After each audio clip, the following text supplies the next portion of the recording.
a gameplay video by walkthrough of RWBY Deckbuilding Game.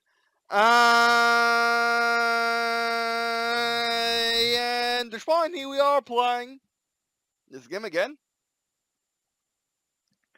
And let's continue. Sorry. Gas in my throat. That's the reflux with the valve in between your neck and in between your throat and your stomach. It's very well broken. So yeah, but yeah, you all seem to at least be interested in the game. If I look at my views, they are pretty good. So well, we're making this a series. So yeah, and I really wanted to play it, and it didn't feel like playing another new game. And also these are quick enough. Quick when I actually play the game, that is. And I've been playing it off camera. I wanted to play another match. You know how it all works. We're going to go against one Alice AI. And make it on easy, because I can win against easy. I can score higher than one on easy than another one. But yeah, all my videos got copyright ID because Steve would prefer to watch it on their site, which is fine. There's nothing wrong with that. But anyway, all right. So yeah, let's do this.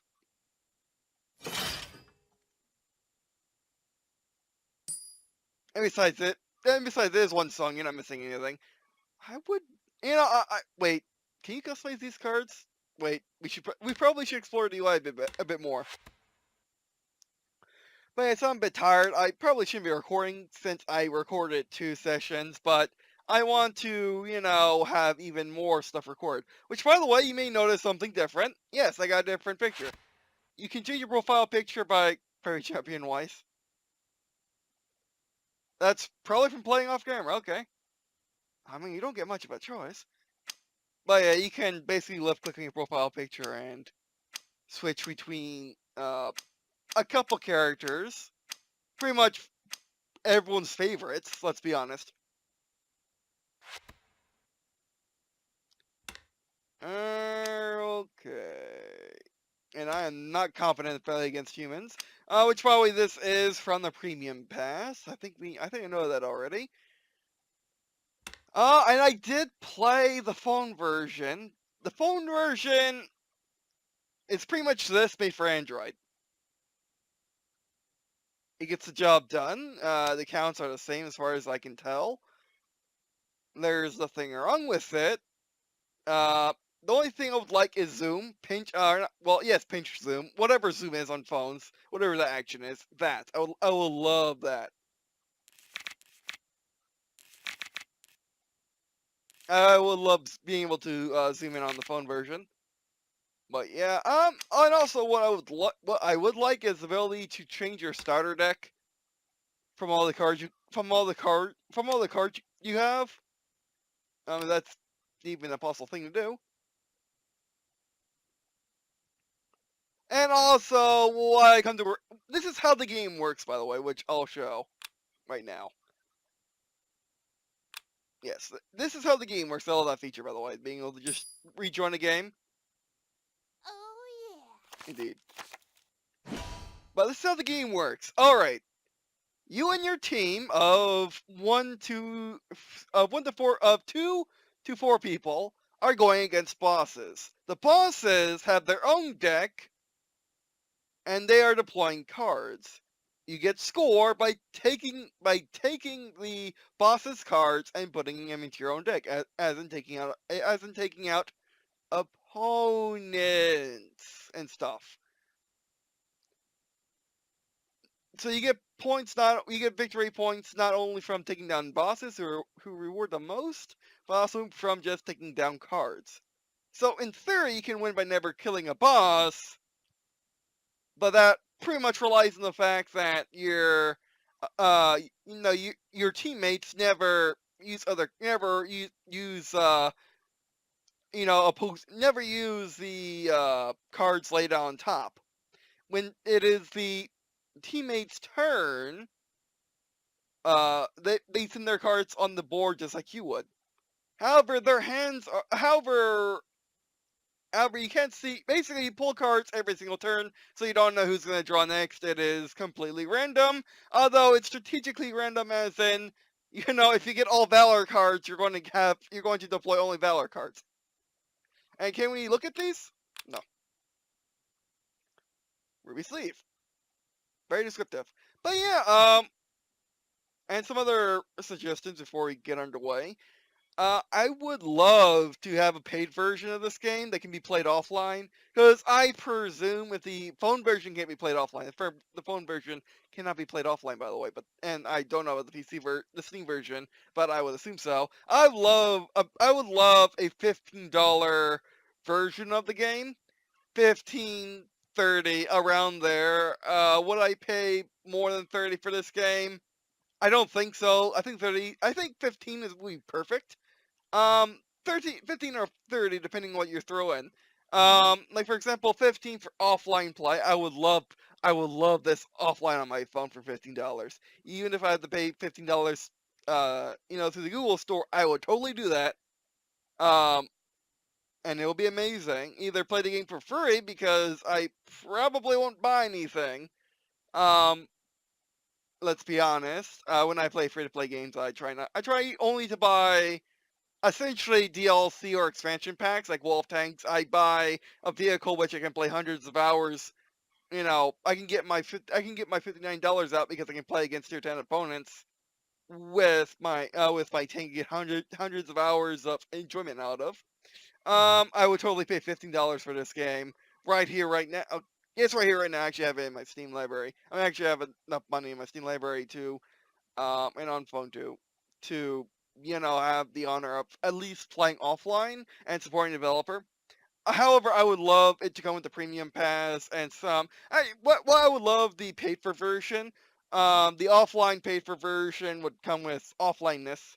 All the game modes. I mean, actually, it will come with enough. It will come with enough Dust and Lien, or come with enough, Dust and Lien. So you could say it's like, a Wolf Tanks a bit. Come with Dust and Lien, so you can buy the premium pass if you want, or see the Dust and Lien for the upgrades and stuff like that. Or, well, I mean, give you all of the decks. But the premium pass you'll have to buy because, just like the same logic, the same logic why if you get premium in Battlefield back in the olden days, you didn't get the scout unlock kits. I mean the advanced unlock kits. Okay, we got burst of speed. Look at 2 cards of your deck. Score one, draw the other. Chris and Rose. If you have drawn one more cards this turn. Okay, you go last. So courage. That would probably have to come up versus speed, but yeah, that's why I didn't want to talk that bit. So yeah, that's why I would like a $15 paid for version, 30 if you're more so inclined. Because the thing is, yes, free to play is awesome. Let's discard doubts. Well, free to play is awesome. I would truly love both. And just, basically have microtransactions for people who prefer microtransactions in a mostly free game, who are locked out from stuff where they have to buy expansions, and have the paid for full AAA price or whatever price bracket, indie arcade, whatever you call it, be at 15. And then that would be your yes, that'd be your courage. That would be your that'll be everything is unlocked. That is reasonable for progression anyway. So yeah. And then everyone gets free stuff. So basically you have all the money from the paid for with microtransactions with the paid for people don't have to care about. Microtransactions or like Battlefield 5 or this game. Both games are amazing with their microtransactions where it really doesn't matter and it's only for cosmetics. Or weapons, but you already got a huge selection of weapons already in the game, and they're more for expansion reasons and keeping up updates. But anyway, alright, Chris and Rose. We probably want one of the ongoing cards, so we constantly have stuff going on. Once during turn, when you play an action, draw a card. Once during turn, when you play an equipment. What do I play? What do I actually play more? Action or equipment? Okay, equipment is Chris and Rose. Action is burst speed. Doesn't quite matter. Can we do both? No. And that's how it's done, team. Yes. Outstanding. So pretty much how I can win at this game is by simply collecting every single card that you draw another card with.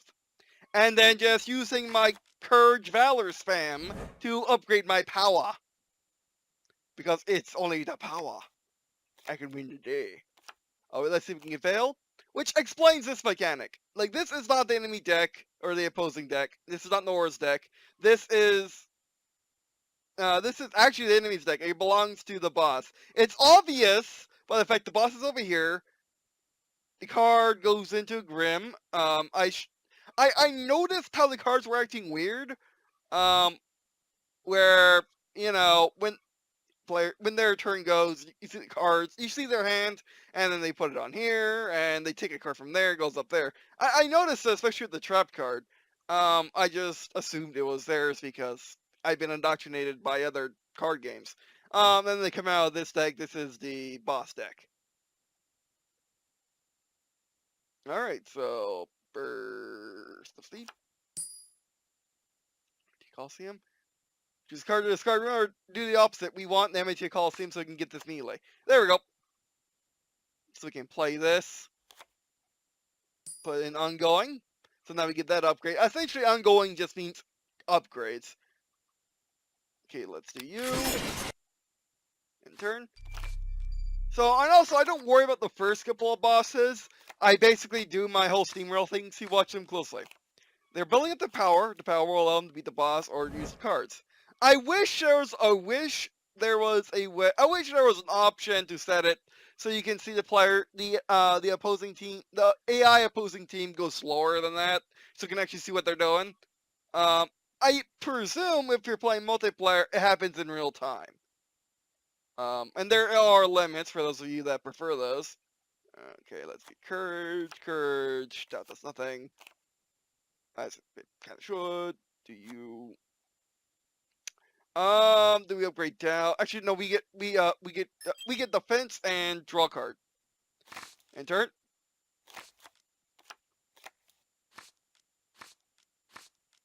And I do want to. And basically, I grind getting my courage up so I can have some valor. And then I start buying every single card that has points. Or that has, power. And which, by the way, I was legit reading, put away. Actually, another Chris and Rose won't be bad.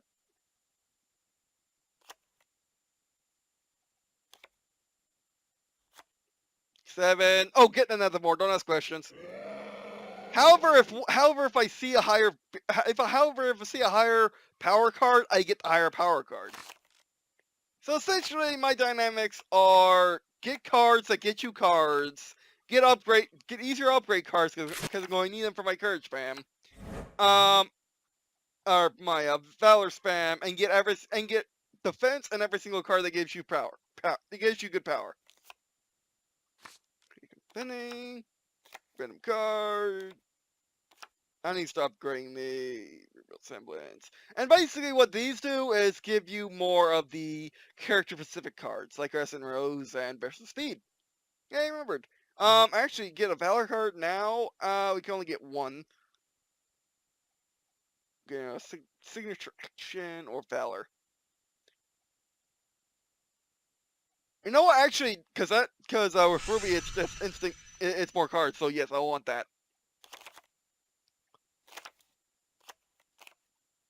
And also, what you want to be doing is always sticking from the enemy deck if you can help it, unless as Nora just demonstrated, you're going to be taking the enemy card. Bam, bam. Choose a card to discard, wound, and I believe these could just always be in your deck, which means you get less victory, which is less victory points to stars, which aren't good. Which is why wounds are bad, but wounds can become valor in my eyes. Again, give me a pawn, and I'll have give me 4 pawns, and by the end of the night, I'll have a squad of queens. Okay, just nether more. Don't ask questions. Can we get him? Oh, we might be able to. So Crescent Rose. Oh, we got him. I'm going to wait to play burst of speed later. Get Mercury for good points, good victory points, and also whenever I get enough and I don't have another playing breath, do it, because I'm so rarely able to get the boss. It's so rare for me to get the boss. I pretty much have to do it every single time, or else I'll fall behind, and I fall behind anyway. Discard. Doubt. That's a cheaper. Yeah, that's a cheaper to upgrade, but they don't give me points. It gives me 1. I need more. Yeah. So yeah, this game does have a wound tier. Okay, we can upgrade. So yeah, this game has a nice solid RTS style arc. We got no defender. Did we have defender? That penny is not defender penny, right? Downgrade 2 cards in your hand or discard pile. Why would I don't have any valors. No, not a doubt. That would be bad. That would be terrible bad. I would rather have more. I would rather doubt myself more than. I would rather. Okay, put my hand down. I would rather doubt myself more than. These are in my hand. Okay. I would rather doubt myself more than become wounded from my lack of courage. Yeah. Okay, well, we need less wounds. Is that every time you play the card? Or is it just having it in your inventory? Regardless, you're getting upgrade. And then a courage. Okay, yeah. You start grinding. And see, that's why this exists. It destroys cards out of the deck when you don't pick them up. I need to get a Fending card stat. Okay, how do we play our hand? If you draw, I've drawn 1 more. Okay, Crescent Rose goes last versus speed.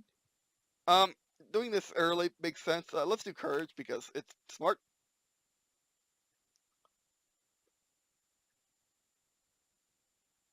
You just destroy cards for no reason.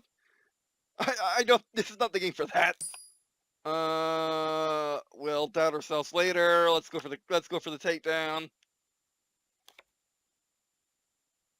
Oh, whoops! I did it the wrong way. My bad.